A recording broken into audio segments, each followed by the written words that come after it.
C'est l'heure où l'arc-en-ciel se lève à Canalem.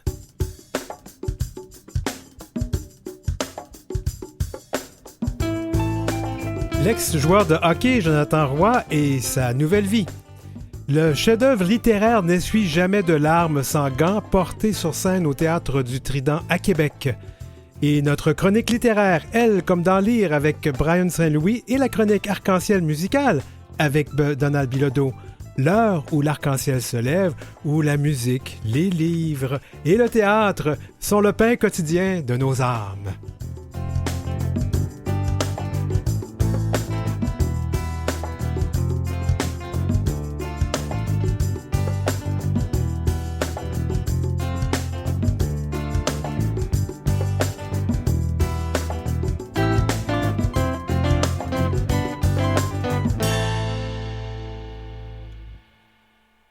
Où l'arc-en-ciel se lève, avec Denis Martin Chabot. Le chanteur Jonathan Roy en a surpris plusieurs dans sa vie. Bon, le fils de la star de hockey Patrick Roy a quitté ce sport à la surprise de un peu tout le monde pour s'adonner à la musique. Et ça n'a pas été facile avec plusieurs révélations qu'il a dû faire depuis quelque temps sur ses hauts et les bas en tant que musicien, chanteur, ses expériences avec l'ayahuasca. On va en reparler tout à l'heure, une plante hallucinogène d'Amazonie. Et puis, il nous a annoncé aussi qu'il était bisexuel. Bonsoir, Jonathan. Bonsoir. Alors, bienvenue à l'heure où l'arc-en-ciel se lève. Nous, on a une espèce de tradition ici. On demande toujours aux gens quels pronoms et quels accords ils utilisent. Alors, j'imagine que dans ton cas, c'est « il » et masculin, c'est ça? Oui. Tout à fait. Oui. Écoute, les derniers mois ont été mouvementés pour toi, Jonathan, avec un nouvel album, Live Distortion, si je ne me trompe pas, puis l'annonce d'une tournée. D'abord, comment vis-tu ça? C'est magique ce qui nous arrive.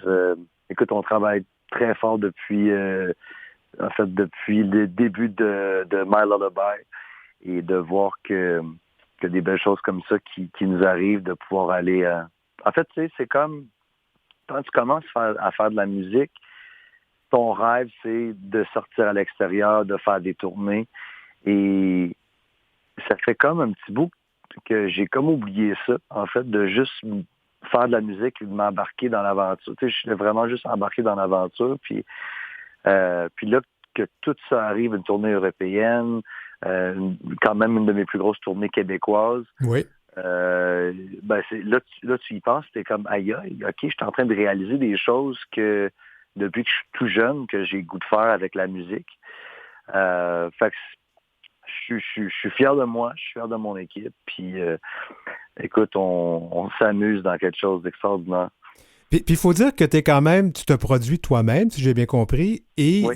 Ta musique est quand même, et tes chansons sont écoutées. J'ai des chiffres qui m'ont été envoyés qui datent du 25 janvier, ça a peut-être changé depuis, mais on parle de 59 millions de streams, là, d'écoutes sur Spotify. C'est pas rien, ça. C'est des gros chiffres. Hein? 97 millions de vues sur YouTube pour Keep Me Alive. Écoute, il y a beaucoup de musiciens qui aimeraient avoir ça, là. Mm-hmm. Écoute, je me compte hyper chanceux. Surtout, je suis un petit gars de Québec. Moi aussi.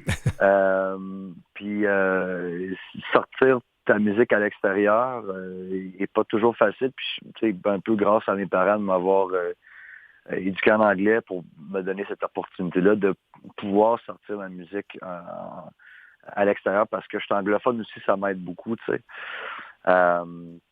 Fait que je me compte hyper chanceux, puis le fait que ça connecte avec les gens, les histoires, mes mélodies, mes paroles. Écoute, tu y penses pas, hein? En fait, tu penses pas à quel point que ça peut avoir un impact. Puis tu le fais pour toi, tu le fais pour moi. Je sais la musique, en fait, je le fais pour m'aider moi, puis me faire du bien, puis parce que c'est la chose que j'aime le plus.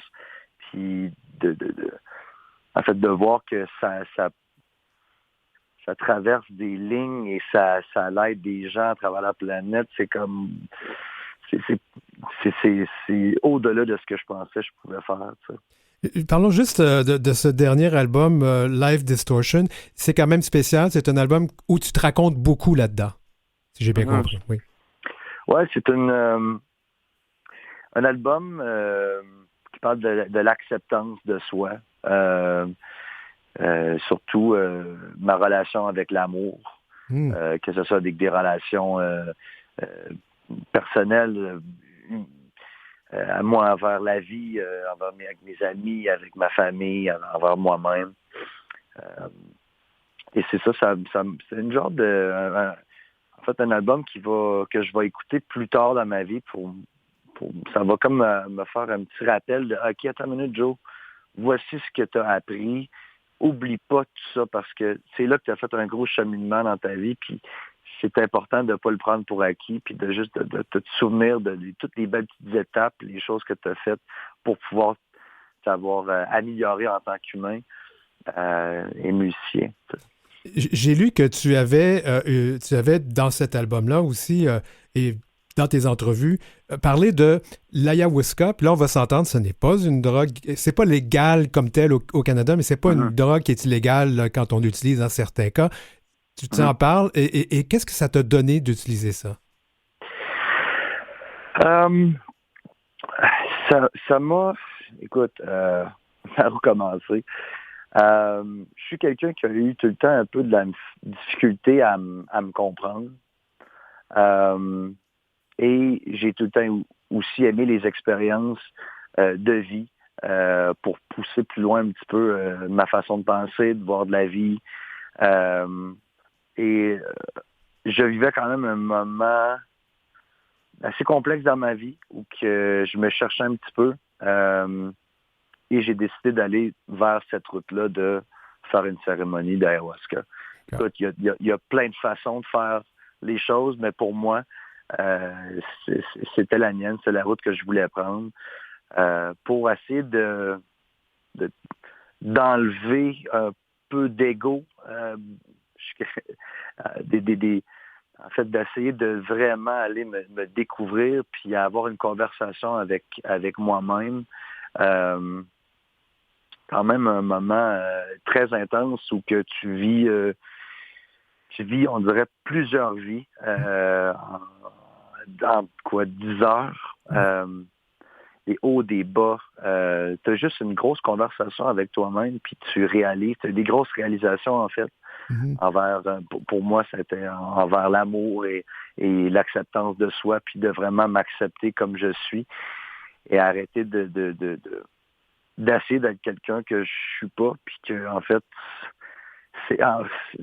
ça se fait naturellement, en fait, parce que tu vis des choses, tu vis des expériences dans la vie de tous les jours qui te disent « Ah, ben, attends une minute, je devrais être comme ça, je suis comme ça. » Et la réalité, c'est que non, il y a quelqu'un encore plus deep ou que tu as connu quand tu étais très jeune ou que tu n'avais pas d'expérience, puis voici qui tu étais vraiment, tu sais, mais à cause des expériences que tu as vécues avec tes parents, à l'école, à la job, durant ta vie, ben là, ça l'a créé un individu. Comme oui, ben, il y a plein d'attentes aussi qu'on avait vis-à-vis de toi. Tu sais, tu étais le joueur de hockey, exact, le fils d'un grand joueur de hockey. Tu sais, des fois, tu as tellement d'attentes qu'à un moment donné, tu t'oublies là-dedans.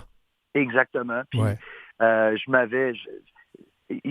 Tu sais, je pense que dans la vie, on se trouve, on se perd, ça l'arrive assez souvent. C'est ça la vie.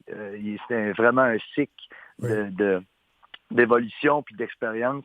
Fait que ça a été vraiment magnifique pour moi. Puis est-ce que c'est quelque chose que je vais refaire plus tard? Peut-être, peut-être que non. Juste à le besoin. Et tu sais, c'est vraiment une alternative pour les gens de trouver une façon de peut-être régler certaines choses, de régler des petites bébites, puis aussi juste de se comprendre un petit peu plus en profondeur. Puis juste pour rappeler, là, ce que je l'avais pas dit très bien tout à l'heure, l'ayahuasca, il faut le dire, ça n'est pas illégal au Canada comme tel, ça ne crée pas de dépendance et c'est surtout associé à des rites religieux, un peu ce genre de voyage intérieur comme celui que tu as fait.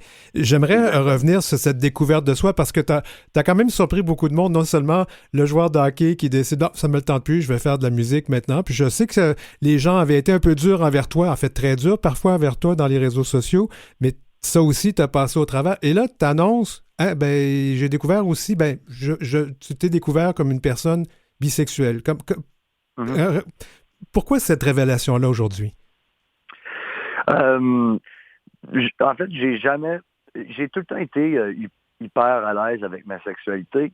La réalité de la chose, c'est que les gens me parlent souvent de l'hockey, mon père et de la musique. Les gens m'ont jamais vraiment posé la question de qui est vraiment Jonathan Roy, c'est quoi ta vision sur ça, ta sexualité. Les gens m'ont jamais vraiment posé cette question-là. Et les gens souvent sont gênés de poser ces questions-là. Puis à la vraie nature, c'est la première fois que j'ai parlé ouvertement de tout ça, mais publiquement en fait. Mais à la maison, avec mes amis, moi depuis que je suis tout jeune, que je suis hyper à l'aise avec ma sexualité. Sens-tu que finalement, cette annonce-là, un, t'a libéré, et deux, est-ce que tu sens aussi qu'il y a des gens qui se disent, des plus jeunes qui se disent, ah, j'ai un modèle dans la vie. Est-ce que tu ressens ça aussi? Je me sens pas, comme je te dis, moi je me sens pas libéré. En fait, je trouve que en réalité, là, des coming out, là, il devrait même pas en avoir. Les gens devraient être qui ils veulent, quand ils veulent. Puis ça devrait pas être des coming out pour régler des choses. Tu sais. Mm-hmm. C'est dommage, en fait, qu'on doit se dire, on est gay, on est bi, on est straight. Who cares? Ouais. La réalité de la chose, c'est qu'on soit heureux, puis qu'on aime qui qu'on aime. Et that's it. Tu sais. Puis... Et pour les plus jeunes là, qui peut-être trouvent en toi un modèle, est-ce que tu penses que ça va arriver, ça? Ben écoute, c'est sûr que je trouve ça magnifique, les gens qui m'écrivent puis qui me disent comment tu fais? Comment tu fais pour être capable d'en parler? Ben j'en parle. Et sois fier de toi, puis sois fier de comment tu es, puis cache-toi pas en arrière de qui tu es. Peu importe. Ça, c'est, tu sais, je pense que je comprends qu'il y a certains qui se sentent jugés par leurs parents, par leurs amis, mais à la réalité, c'est toute une invention dans ta tête que tu te crées, puis en réalité, trouve des gens qui vont juste t'accepter pour qui tu es, tu sais. Puis je sais que ça a l'air aussi facile de le dire comme ça, puis moi, j'ai pas vécu ce que certains ont vécu, de se faire intimider, bully à l'école, puis j'ai jamais vécu ça, puis peut-être parce que j'étais juste bien, puis je me laissais aller, puis est-ce que je me suis fait écrire des messages de nounoun sur Instagram? Absolument, mais je me suis jamais laissé ça déranger, puis les gens qui sont autour de moi m'ont tout le temps accepté comme je suis, fait que j'ai été hyper chanceux d'être comme ça, puis je souhaite juste que les gens, en fait, soient bien, puis que si ça peut aider à certains à s'ouvrir, quand je parle de la sexualité, quand je parle de couple ouvert, quand je parle de whatever, ben, guys, tu sais, ayons la discussion, puis amusez-vous, puis soyez bien dans votre peau. That's it. Alors, Jonathan Roy, c'est un beau message. Merci beaucoup d'avoir été avec nous. Puis pour ceux qui nous écoutent, soit à la radio ou soit en balado-diffusion, pour connaître les dates de la tournée de Jonathan Roy, c'est jonathanroyofficial.com. Alors, Jonathan Roy, official en minuscule.com. Merci beaucoup d'avoir été avec nous. Ça me fait plaisir. Merci à vous autres. En bref. Pour la 3e fois de l'histoire, un patient a été déclaré sans VIH. En Allemagne, un homme âgé de 53 ans doit apparemment sa chance à une greffe de moelle osseuse dont le donneur était porteur d'une mutation appelée CCR5 Delta 32. Celle-ci rend les personnes qui en sont porteuses moins de 1% de la population résistante au VIH. Le virus qui utilise le récepteur CCR5 pour entrer dans les cellules en est incapable avec cette mutation. Le patient de Düsseldorf, comme il est appelé, a hérité de la mutation en même temps que la greffe. Mais le processus a été si long et complexe que les chercheurs ne voient pas, pour l'instant, comment il pourrait être reproduit à grande échelle. Source: Agence France-Science.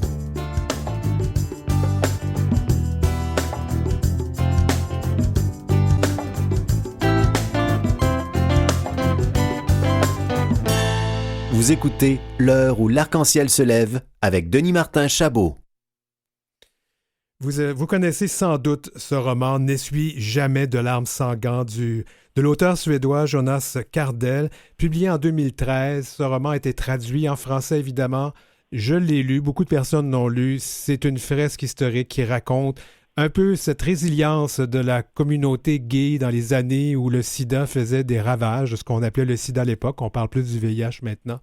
Ce roman-là, je suis d'accord avec ceux qui le disent, c'est un chef-d'œuvre. Et le Théâtre du Trident à Québec a décidé d'en faire une pièce de théâtre. Et je rejoins donc à Québec le metteur en scène de la pièce, Alexandre Fecteau. Bonsoir, Alexandre. Bonsoir. Alors, Alexandre, nous avons une tradition à cette émission. On demande toujours aux gens quel pronom et quel accord ils ou elles utilisent. Ah ben, il, pour moi, au masculin. Pas de problème. Ben, d'abord, Alexandre, raconte-nous un peu comment c'est arrivé qu'on a décidé au Trident de faire une pièce de théâtre de ce roman. En fait, c'est que quand j'ai lu le roman il y a bientôt 5 ans, là, j'ai eu vraiment un choc personnel, mais un choc artistique aussi.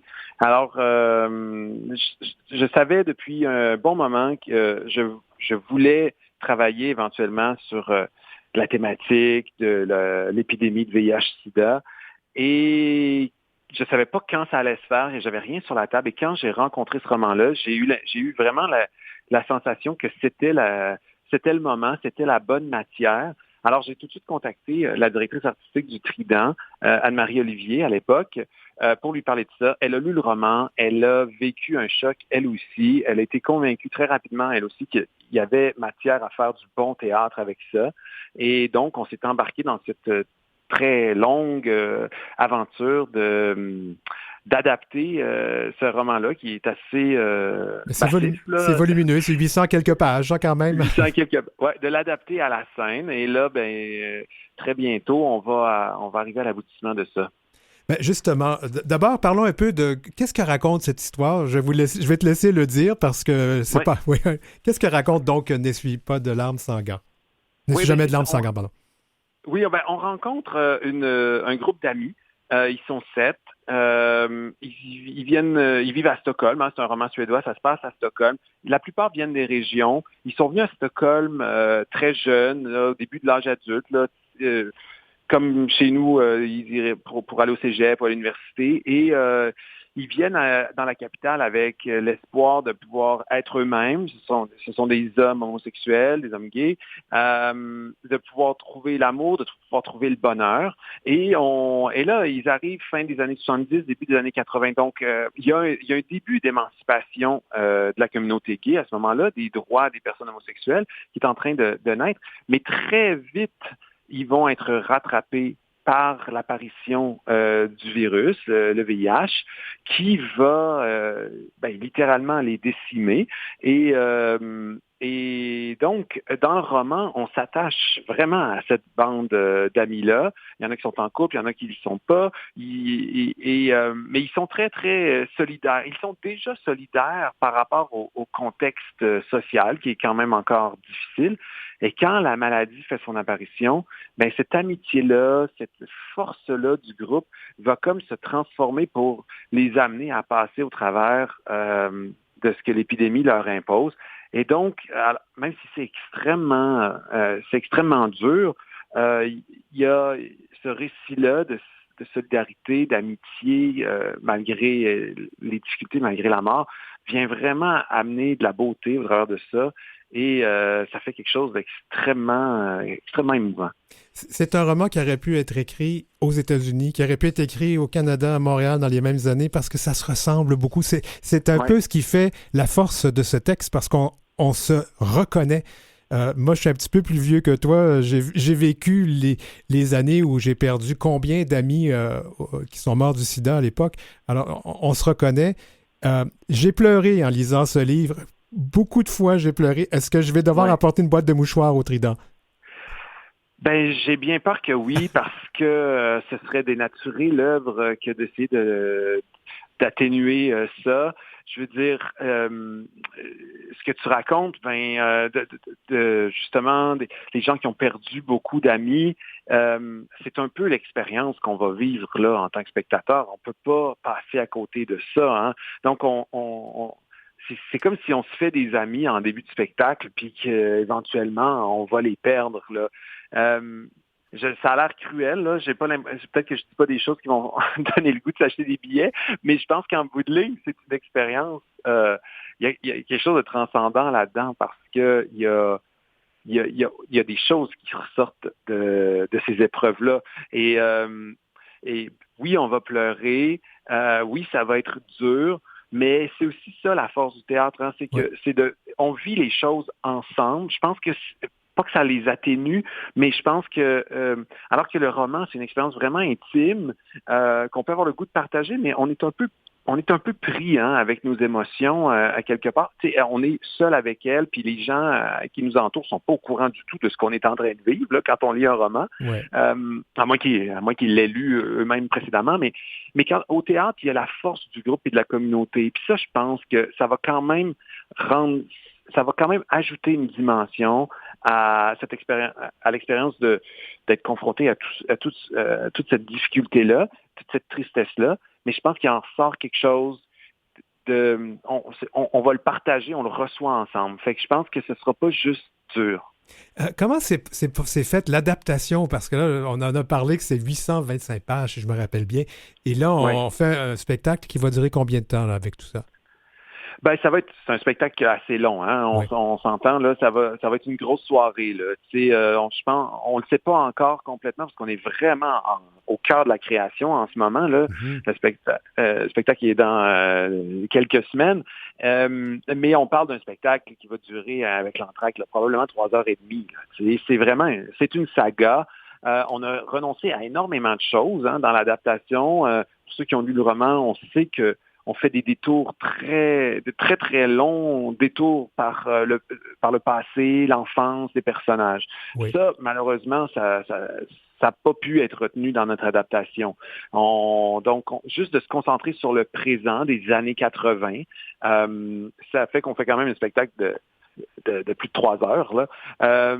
Parce que c'est ça, on est passé de 825 pages et on est à 145 pages là, pour le texte de théâtre, mais ça fait quand même un spectacle assez long. Fait que c'est ça, on s'est concentré sur les personnages principaux, on connaît un peu moins les familles, on connaît un peu moins le passé, fait qu'on est beaucoup sur les relations, mais cette amitié-là est tellement belle. Dès qu'on l'a vu apparaître là, on a fait des laboratoires de création. Là. Puis dès qu'on a vu les gars ensemble, on a senti que la chimie passait entre eux, que même s'il n'y a pas beaucoup de mots pour raconter cette amitié-là, juste leur présence physique, parce qu'ils sont 7 dans la gang, il y a 12 interprètes sur scène, puis c'est une distribution assez exceptionnelle. Là. C'est des acteurs de Théâtre de Québec, donc c'est pas nécessairement des gens que tout le monde connaît, mais on a la chance d'avoir rassemblé vraiment des interprètes extraordinaires là. Chacun est tellement bien dans son rôle que ça prend vie tellement rapidement. Puis je veux ajouter aussi que les interprètes sont tellement investis de leur rôle. La plupart avaient lu le roman avant de passer l'audition. La plupart l'avaient adoré. La plupart se sentaient honorés tout simplement d'auditionner. Fait que, tu sais, ce que ça fait, ça, c'est que c'est pas un contrat comme un autre. Tu sais, les comédiens portent vraiment quelque chose. Ils ont tous leurs liens personnels à l'épidémie, à l'homosexualité, tout ça. Mais il y a vraiment un engagement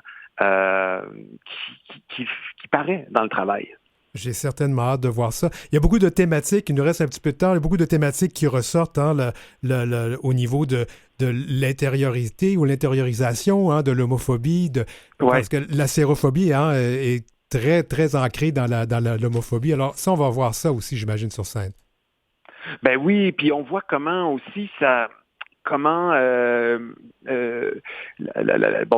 sérophobie, là, la peur du virus, comment ça peut venir contaminer les relations, même à l'intérieur du groupe d'amis, même avec les gens les plus informés, parce que la peur, c'est souvent irrationnel, c'est très difficile à contrôler, et donc ça crée des conflits, même entre eux, tu sais, puis ils se débattent avec ça, parce qu'en même temps, ils s'adorent, là, mais oui, on voit tout ça, puis on voit aussi, tu sais, c'est sûr qu'il y a le coming out aussi est abordé là-dedans. Tu sais, on est au début des années 80. C'est pas, tu sais, ça fait 40 ans. Hein. Le monde a vraiment changé là depuis. Tu sais, on a beau, tu sais, on sait tout ce qui reste à faire, mais Mais il faut reconnaître aussi tout ce qui s'est passé depuis 40 ans. Et donc, ce n'était pas la même situation pour s'affirmer à ce moment-là, se dévoiler. Fait que ça fait partie des enjeux aussi. Puis par-dessus ça, s'ajoute aussi les stigmates, là, et puis la peur, puis la honte qui peut venir avec la maladie. Ah, c'est terrible, c'est terrible.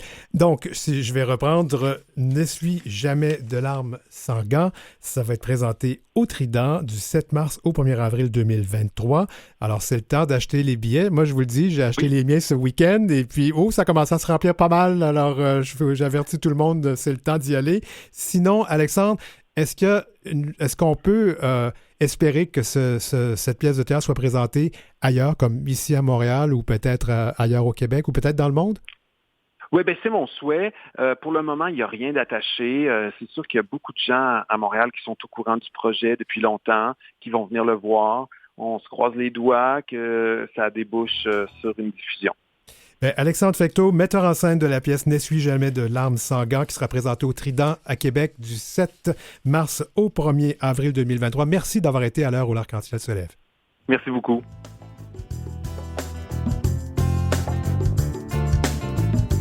Vous avez des commentaires ou des suggestions de sujets ou d'entrevues pour Denis Martin? Contactez-le à heureciel@outlook.com.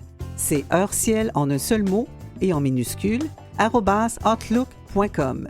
Suivez Denis Martin aussi sur sa page Facebook et sa page Instagram @dmchabotauteur. N'oubliez pas aussi de nous écrire pour emporter un T-shirt gracieuseté de lgbtvoyage.ca. Envoyez votre nom et numéro de téléphone à heureciel@outlook.com, donc en minuscule heureciel en un seul mot à outlook.com, @outlook.com. Les personnes gagnantes seront annoncées la semaine prochaine. En deuxième partie de l'émission aujourd'hui, la chronique littéraire Elle comme dans Lire avec Brian Saint-Louis et Arc-en-ciel musical avec Donald Bilodeau.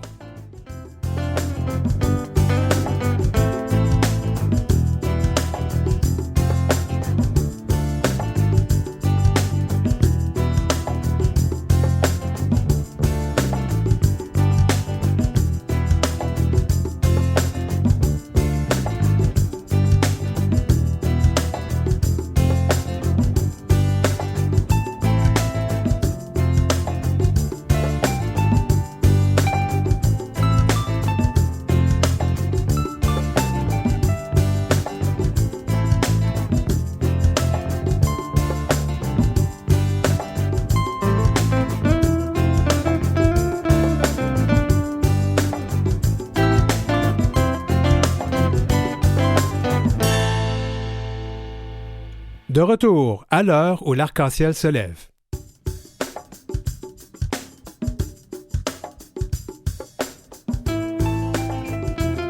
En deuxième partie de l'heure où l'arc-en-ciel se lève, et on a deux chroniques. Ça fait du bien de temps en temps de parler d'art, de musique, de littérature. Donc, la chronique littérature, Elle comme dans Lire avec Brian Saint-Louis, qu'on rejoint à Québec, et par la suite, Arc-en-ciel musical avec Donald Bilodeau.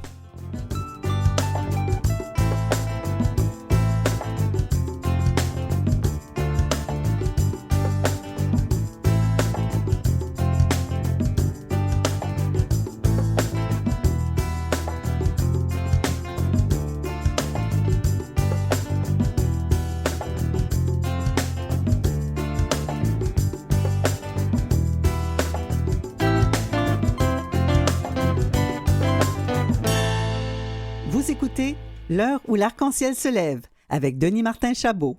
Et c'est le temps de parler de littérature. Vous savez que ça, c'est vraiment quelque chose que j'aime beaucoup. Je lis beaucoup, je ne sais pas pour vous autres, mais c'est tellement important.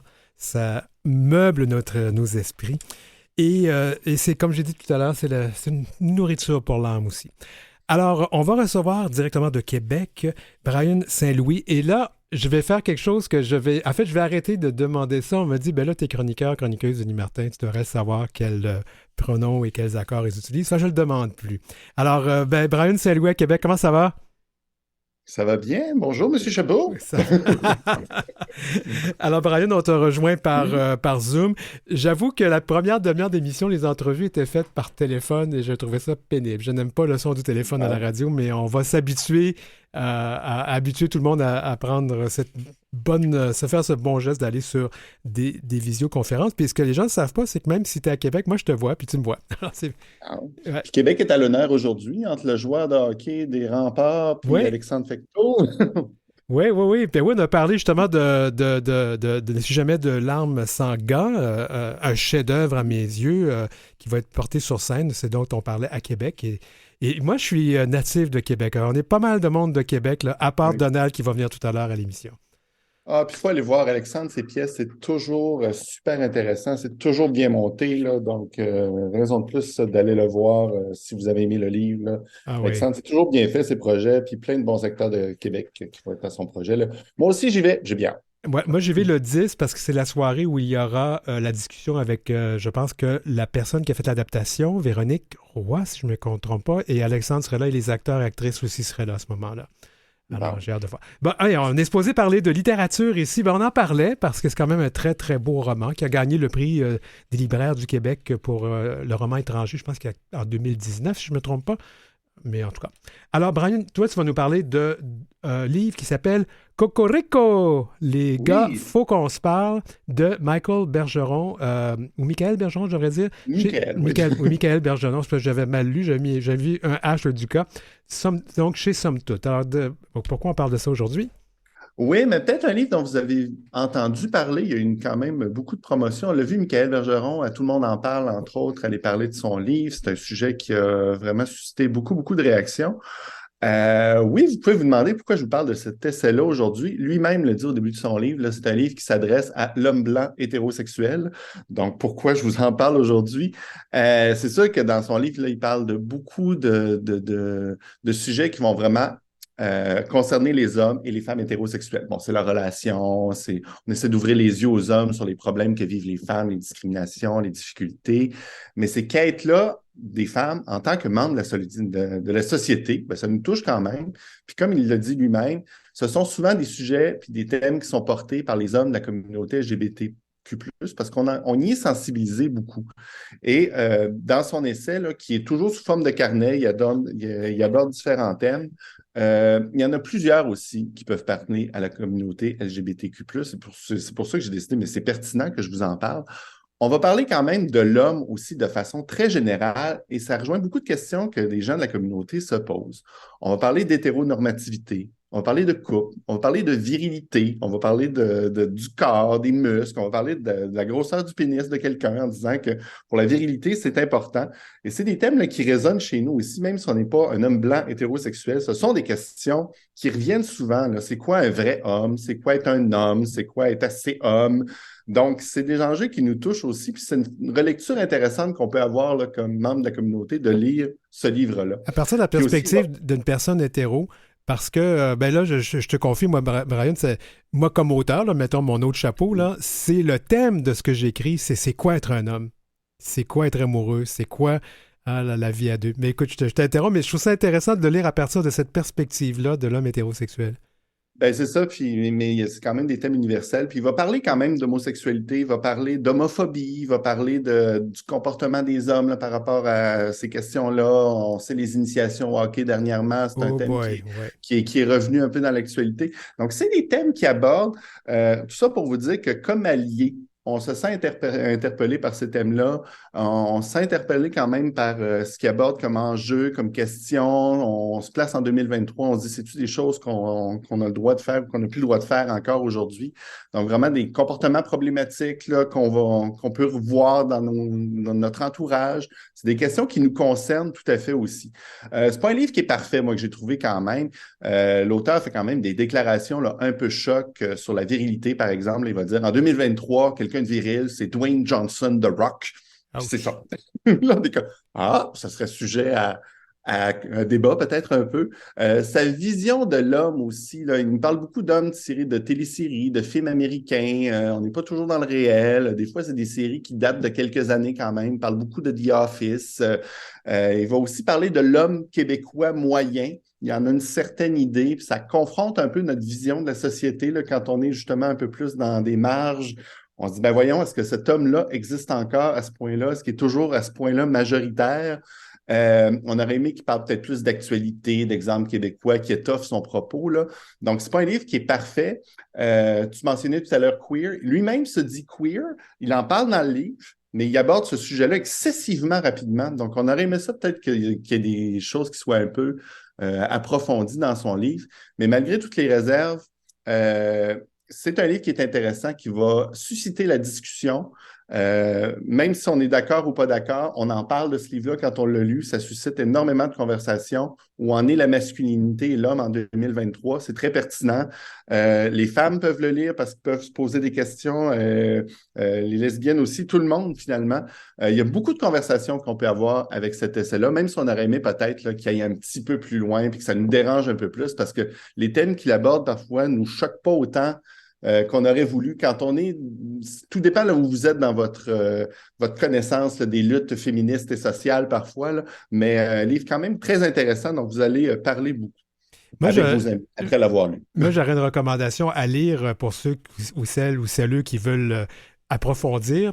Ça a été publié aux éditions Hurlantes. Je suis en train de le lire présentement, qui s'appelle Ce qu'on aurait aimé comprendre plus tôt, un recueil pour se réapproprier nos expériences. Le collectif Les Péripatéticiennes. Je pense que je vais les inviter à l'émission, mais vraiment, je suis rendu à mi-chemin. Là, c'est une brique de 500 pages.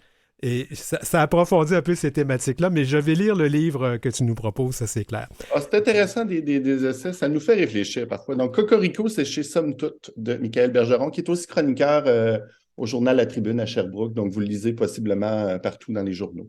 Tout à fait. Alors, le prochain livre, moi j'ai vu la promotion, je l'ai reçu, j'ai pas encore lu. Oui. Ah.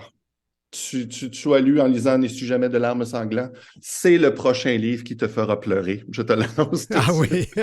Ah oui, j'ai vraiment beaucoup, beaucoup aimé ce livre-là. Ça parle d'amour impossible, de normes de la société, du temps qui passe. C'est vraiment très beau. Il faut donner touchant. Le titre, on ne l'a pas encore donné. C'est Ce que je sais de toi d'Éric Chacour. C'est publié chez Alto. C'est paru en janvier. C'est le premier roman d'Éric Chacour. C'est un écrivain montréalais, mais il est né de parents égyptiens. C'est d'ailleurs là qu'il va nous amener dans son livre. On est en Égypte dans les années 80. On va faire la connaissance de Tarek, qui habite au Caire. On dirait qu'il y a un avenir tout tracé pour lui. Il se marie, il va devenir médecin comme son père. Il va hériter de la clinique médicale de son père. Il va aussi donner du temps dans un dispensaire dans un quartier plus pauvre de la ville. Et c'est là qu'il va rencontrer Ali. C'est un jeune homme qui lui demande de l'aide pour soigner sa mère qui est atteinte d'une maladie dégénérative. Donc, à cause de ça, il va se mettre à multiplier les rendez-vous avec eux, assurer plus de suivi régulier, de commencer à les fréquenter, d'apprendre à les connaître. Et là, vous le voyez venir, évidemment. Tarek et Ali vont finir par avoir des sentiments l'un pour l'autre. Mais là, dans l'Égypte des années 80, être homosexuel, évidemment, on se doute que c'est pas évident. Il faut se cacher, il faut vivre dans le secret, il faut faire attention aux rumeurs. Et des rumeurs, ben, il va y en avoir dans ce livre-là. Et bien sûr, on se doute un peu de ce qui va arriver. Ça va devenir un peu une espèce de tragédie annoncée, ce livre-là. Mais il n'y aura pas que ça, et je ne peux pas aller très loin dans le résumé du livre parce qu'il y a beaucoup de punch, de surprises comme lecteur. Il y a des choses qu'on voit venir, mais des choses qu'on ne voit pas venir du tout. Et c'est vraiment un très agréable moment de lecture. C'est très bien écrit, mais premièrement, c'est différent. Ça nous amène dans un pays qu'on connaît, que peut-être vous connaissez moins, l'Égypte. Dans le passé, on est dans un clan d'Égyptiens catholiques, donc c'est des héritages religieux, culturels différents. C'est sûr que comme lecteur canadien, ça nous amène encore une fois à nous dire qu'on est chanceux d'habiter ici, que dans certains pays où il y a des normes de la religion, être qui on est dans certains pays, c'est vraiment pas évident. On parle d'ailleurs dans les années 80 de la montée un peu de l'islamisme en Égypte. Il y a beaucoup de gens qui reviennent de l'Arabie saoudite qui veulent ramener l'islam un peu plus radical en Égypte. Donc, on sent les mœurs qui changent dans le livre. Puis l'homosexualité, c'est pas le seul thème du livre. C'est aussi un livre sur la famille, les rôles qu'on doit jouer, l'héritage familial, les attentes de tout le monde, le vide que quelqu'un peut laisser derrière lui. C'est vraiment un très beau roman. Ça va nous tirer des petites larmes et des petits soupirs aussi quand même. Moins volumineux que le livre de Gardel dont vous parliez pour la pièce de théâtre tout à l'heure, là, mais c'est vraiment excessivement beau. Moi, c'est un de mes coups de cœur déjà là, pour cette année, donc je vous incite vraiment à faire la connaissance de ce jeune auteur-là. C'est son premier roman, donc on a déjà hâte de voir la suite, là. Mais Ce que je sais de toi, c'est publié aux éditions Alto. C'est vraiment tout chaud, tout beau, et voilà. Moi, j'ai beaucoup, beaucoup aimé ça. Donc, je t'encourage à le lire, tu vas vraiment aimer ça. Ah, certainement. D'ailleurs, quand j'ai demandé un service de presse à l'éditeur, on m'a dit ben, le livre est parti en réimpression. Moi, c'est pas un problème en soi. Je préfère lire les livres électroniques parce que sinon, j'ai plus de place chez moi à tous les garder. Ben, écoute, Brian, c'est vraiment intéressant. Et il faut aussi je voulais aussi vous rappeler que on va probablement inviter l'auteur. Ça fait partie des projets dans les prochaines semaines de l'heure où l'arc-en-ciel se lève. Ben justement, il commence à vivre sa vie d'auteur. Je voyais sur Internet aujourd'hui, là, il participe à ses premiers salons du livre. C'est un auteur francophone. Ça risque d'être une rencontre très, très intéressante. Donc, je surveillerai ça quand tu le recevras à l'émission. Vraiment un beau livre à lire. Là. Moi, je le recommande à tout le monde là, depuis quelques jours. Là. C'est ma nouvelle lubie. Voilà. Ben, merci beaucoup, Brian Saint-Louis à Québec. Merci, on se dit à la prochaine. À la prochaine. Bye. En bref, La coalition des familles LGBT+, devant les tribunaux pour faire reconnaître qu'un enfant puisse légalement avoir plus de 2 parents. En vertu du Code civil du Québec, c'est impossible d'inscrire plus de 2 parents sur l'acte de naissance. Or, la coalition soutient que cette posture crée 2 classes de parents. D'abord, les parents reconnus qui sont légalement obligés envers l'enfant et jouissent de droits afférents, et les parents non reconnus dont le statut légal est précaire et qui doivent constamment justifier leur rôle dans la vie de leur enfant. La coalition estime que l'État force ainsi des parents à choisir qui d'entre eux renoncera à la reconnaissance de sa parenté, une décision déchirante et insensée. Cela va toujours, selon la coalition, à l'encontre de l'intérêt des enfants et contredit le principe d'égalité des enfants au cœur du droit de la famille au Québec. Rappelons qu'en 2021, Simon Jolin Barrette, ministre de la Justice, avait déclaré qu'une famille ne comporte que 2 parents seulement. Vous écoutez L'heure où l'arc-en-ciel se lève avec Denis Martin Chabot. Salut Donald Bilodeau. Salut Denis Martin. Ça va bien? Ça va bien, merci. Et toi? Ça va très bien. Alors, l'heure où l'arc-en-ciel se lève, aujourd'hui, c'est la chronique arc-en-ciel musicale. Oui. Alors, on parle de quoi aujourd'hui? On va parler des personnes trans. Je ne veux pas dire le mot transsexualité, hein? Je n'aime pas ça. Ben, de toute façon, c'est pas le mot que les gens aiment utiliser. Non, pas plus que le mot homosexualité. On préfère gay. Ouais. Alors, on va parler des personnes trans. Des personnes trans, oui. C'est ça, dans les chansons. OK. Alors, tu as une première chanson à nous proposer. Oui, on va entendre un extrait d'une chanson qui s'appelle « Mon drame » de Linda Lemay, dont on a déjà parlé. Et ici, elle chante avec Michaël Girard.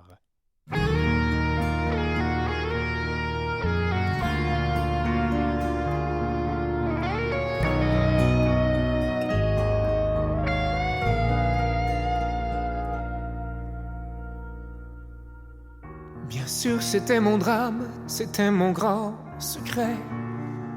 Bien sûr, j'étais une femme, mais rien n'y paraissait. Bien sûr que dans ma barbe, moi je riais pas du tout. C'était Alors, malheureusement, on ne peut pas écouter la chanson au complet pour les raisons que j'ai déjà expliquées, mais je vais le répéter pour celles et ceux qui ne le savent pas. C'est que nous sommes une balado-diffusion et il y a des problèmes de droits d'auteur. Alors, on a fait ce qu'on appelle en bon franglais ou en chinois le fair use. C'est ça. L'utilisation légale ou permise. Voilà. De toute façon, ça va titiller les gens, puis ça va leur permettre peut-être de faire des recherches et d'aller entendre la chanson au grand complet. Qui est disponible sur à peu près toutes les sources de musique en ligne. Exactement. Voilà. Et sur disque compact, pour ceux qui en achètent encore, comme moi. J'ai pas dit que tu étais vieux, Donald. On peut le dire, ça me dérange pas. non, on fait pas d'âgisme ici, parce qu'il y a des personnes très jeunes qui achètent des CD, qui achètent même des vinyles. Bien sûr. Revenons au sujet. Donc, oui. Mon drame, on n'a pas entendu Linda Lemay dans cet extrait, on a entendu Michel Girard. Parle donc de cette chanson. Oui, alors, pour commencer, il faut dire que Linda Lemay s'est aventurée dans un projet qui est extrêmement ambitieux. Je ne sais même pas si ça existe. Je pense que c'est la première fois. Elle a décidé de publier 11, et là, suivez-moi bien, 11 albums de 11 chansons en 1111 jours, ce qui veut dire 11 albums en environ 3 ans, OK? Le premier album est paru le 11 novembre 2020 et sur les 11 chansons, il y en a une qui se répète sur chacun des 11 albums et c'est justement la chanson qu'on vient d'entendre qui s'appelle « Mon drame ». Alors, elle se répète, oui, mais attention, évidemment, dans différentes versions. Version guitare-voix, plus rythmée, jazzy. L'extrait de la version qu'on vient d'entendre, c'est une version pop-ballade interprétée en duo avec Michaël Girard. C'est la version numéro 4, sur l'album numéro 4 des 11 albums. En passant, il y en a 7 là, CD qui sont sortis dans cette aventure-là. Les 4 autres vont suivre d'ici l'année à venir. Il faut vouloir. Faut vouloir. Mais Linda Lemay, ce qu'elle a expliqué à Penelope McQuaid, c'est que ce projet a demandé énormément de temps d'écriture, mais ça lui a évidemment permis de traverser cette fameuse période de pandémie où tous les artistes s'enfermaient chez eux pour écrire. De toute façon, c'est tout ce qu'il y avait à faire. Alors, elle nous parle donc du texte. Comme toujours avec elle, c'est toujours un texte qui est très juste, très touchant. Il s'agit ici d'un petit garçon qui veut devenir une femme. Dès le premier couplet, on entend la voix, dans ce cas-ci, de Michael Girard, mais il y a aussi Maxime Landry sur d'autres disques. Il y a Tom Elliott, François Lachance, et il y a même le chanteur français San Severino qui donne une version un peu jazz manouche. Alors, dans le texte, on dit ceci. Bien sûr, c'était mon drame, c'était mon grand secret. Bien sûr, j'étais une femme, mais rien n'y paraissait. Bien sûr que dans ma barbe, moi, je riais pas du tout. C'était insupportable, je pensais devenir fou. J'avais les cheveux ras, ça me donnait l'air viril. Ça convenait à papa qui voulait que je plaise aux filles. Mais les filles, je trouvais belles, je voulais pas qu'elles me trouvent beau. Moi, je voulais être comme elles pour pas caresser leur peau. Wow! Hein? Et quand on parle de personnes trans, on parle d'eux, bien sûr, ou d'elle, ou d'elle, ou d'elle, dans le texte, mais il faut aussi parler de l'entourage. Pour être réaliste, il faut parler de l'entourage et surtout des parents et de comment ils vivent cette situation-là. Alors, Linda Lemay, dans le texte, a écrit « Je suis le petit dernier, le cadet du régiment. J'ai été désiré, on m'espérait tellement. Mon père a eu son gars, je n'ai eu que des sœurs. Les filles d'abord et moi, un garçon par erreur. » Et là, on ressent évidemment tout le drame qui se prépare au niveau des parents, de leur acceptation ou de leur rejet, hein, évidemment, c'est un ou l'autre. Tout au long du texte, on parle des difficultés des personnes trans et le texte se conclut ainsi. « J'ai 82 ans, j'ai plus le temps d'attendre. Parler du bon vieux temps, disons que c'est pas mon genre. Je veux qu'on m'appelle Jeanne, avoir les cheveux longs, marcher avec une canne et avec des talons. » Oui, c'est un texte puissant. Une question que je me pose, je sais pas si tu as eu le temps de... C'est une des choses qu'on trouve très difficile dans ce genre de situation-là. Beaucoup de personnes trans n'aiment pas qu'on parle pour elles. Exact. Est-ce que Linda Lemay n'est pas une personne trans, non, loin de là, mais j'imagine qu'elle a fait sa recherche. Elle a fait sa recherche. Et de toute façon, elle a tellement de sensibilité, elle va tellement chercher... c'est des textes simples, Linda Lemay. Mm-hmm. C'est pas du Victor Hugo, là. Mais sauf que c'est toujours écrit de façon... elle va toujours chercher tous les angles. Elle va toujours aller chercher le pour et le contre, le blanc et le noir. Et elle va mélanger ça, puis ça va faire le gris, évidemment. Oui. Alors, avec Linda Lemay, je ne suis pas inquiet. Je pense qu'on peut être fier du travail qu'elle a fait, autant pour l'homosexualité, pour les gays, les lesbiennes, que pour les... Elle a parlé d'une femme qui bat son enfant. Elle parle vraiment de tous les sujets avec beaucoup d'émotions. Elle aborde des sujets assez durs. Et elle amène une note de légèreté. Je ne veux pas dire de légèreté, mais de dédramatiser un petit peu peut-être aussi en même temps pour entrer dans la modernité. En tout cas, elle nous touche droit au cœur. Et puis juste pour terminer, donc j'ai 82 ans, on parle quand même de quelqu'un qui a un certain âge. Ouais. J'ai invité ici à l'émission une personne qui était dans ses 70 ans et qui avait entrepris très récemment une transition. C'est quand même, hein, ça peut arriver, exactement, ça peut se faire à tous les âges. Tout à fait. Évidemment, ça serait beaucoup mieux que les personnes puissent le faire plus tôt dans leur vie et en profiter plus longtemps. Mais bon, on ne vit pas dans un monde parfait. Non, en effet. Justement, je pense que tout le monde en parle. Je pense que c'est en fin de semaine où on parlait, oui, c'est ça, on parlait d'homosexualité en Pologne et dans certains États d'Europe, de l'Union européenne, la Lituanie et tout ça, où c'est épouvantable, comment ils sont homophobes, comment ils sont... Alors, il reste encore énormément de travail, même en Occident. La Russie, juste à commencer. Oui, la Russie, exactement. Revenons donc à cette chronique. Oui, pour faire un petit peu d'historique, c'est qu'il y a déjà des gens, des artistes qui ont écrit sur les personnes trans, mais c'était pas écrit, évidemment, de la même façon. Et souvent, on confondait personnes trans et travestis. Oui. Hein? Souvent, c'était... Alors, on a parlé, par exemple, du travestisme dans Starmania avec Luc Plamondon. Le personnage de Sadia, interprété par Nanette Workman. Ça a été repris, cette chanson-là, même par Nina Hagen en anglais. Alors, on parlait davantage, comme je vous disais, de travestisme et non pas de transsexualité, mais quand même, dans le texte, on dit « Quand je marche dans la rue, j'entends les hommes qui murmurent « Regardez cette femme, quelle allure! C'est une femme comme on n'en voit plus.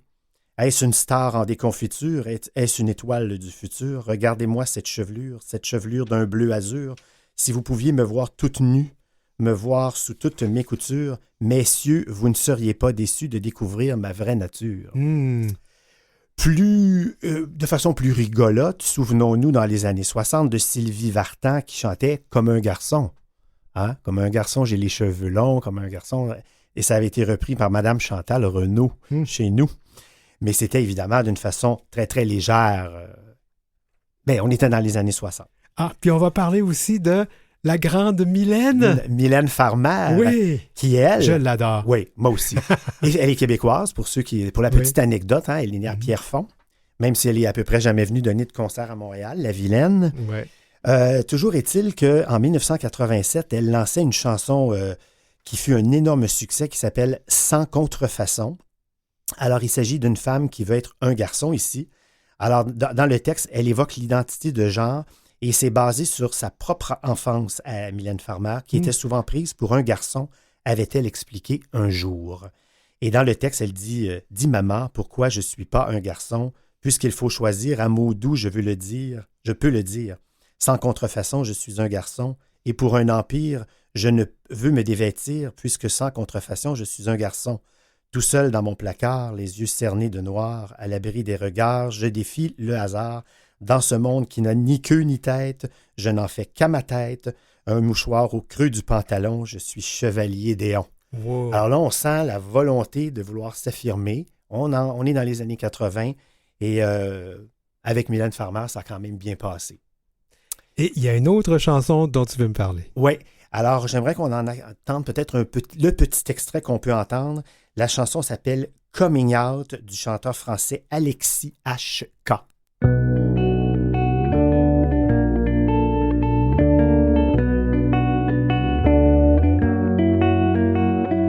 J'aurais dû prévoir qu'il ferait un peu chaud pour mettre des bas noirs et mon long manteau de biche. Ma jupe est étroite, ma démarche est bizarre, on dirait que je suis nominé pour les Césars. Je me suis fait belle pour aller les voir. Je remercie toutes les... OK. Écoute, je jurerais entendre Renaud. Ça y ressemble. Ça y ressemble, hein? Oui, c'est un jeune chanteur français qui s'appelle Alexis Joshkounian, probablement d'origine arménienne. Mais pour simplifier ça, il se fait appeler tout simplement Alexis H.K. La lettre H et la lettre K. Alors, c'est un auteur-compositeur français. Il est né en 1974. Et quand il a publié son 3e album en 2004, qui s'appelle « L'homme du moment », il a voulu parler des personnes trans. Alors, il a intitulé sa chanson « Coming Out ». Ça met en scène une personne trans qui raconte sa vie et les embûches qu'il a pu connaître. Il faut préciser ici qu'Alexis H.K. est hétérosexuel. Je le souligne parce que j'aime ça lorsqu'un artiste comme lui s'intéresse à l'autre. Comme tu me disais tantôt, tu me posais la question à propos de Linda Lemay. Moi, personnellement, ça ne me choque pas. Au contraire, j'aime ça quand les gens du côté hétérosexuel parlent de nous, comme Michel Sardou, justement, l'avait fait. Hein? Avec quand même une certaine sensibilité. C'est ça, exactement. Donc, c'est un chanteur qu'on pourrait, de par son écriture, apparenter un petit peu à Georges Brassens, qui est une écriture qui est très, très riche. Alors, je ne sais pas si j'ai le temps de vous nommer... On va se donner un petit 30 secondes. 30 secondes. Oui. Alors, c'est ce qu'il dit dans le refrain. Il dit « Je me suis fait belle pour aller les voir. Vont-ils être tristes? Il faut que je leur parle. Des mutations se sont produites sur ma route.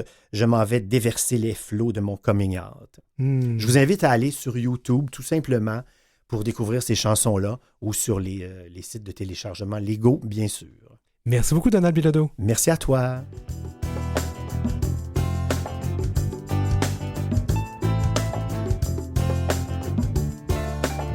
Vous avez des commentaires ou des suggestions de sujets ou d'entrevues pour Denis Martin? Contactez-le à heureciel@outlook.com. C'est heureciel en un seul mot et en minuscule @outlook.com.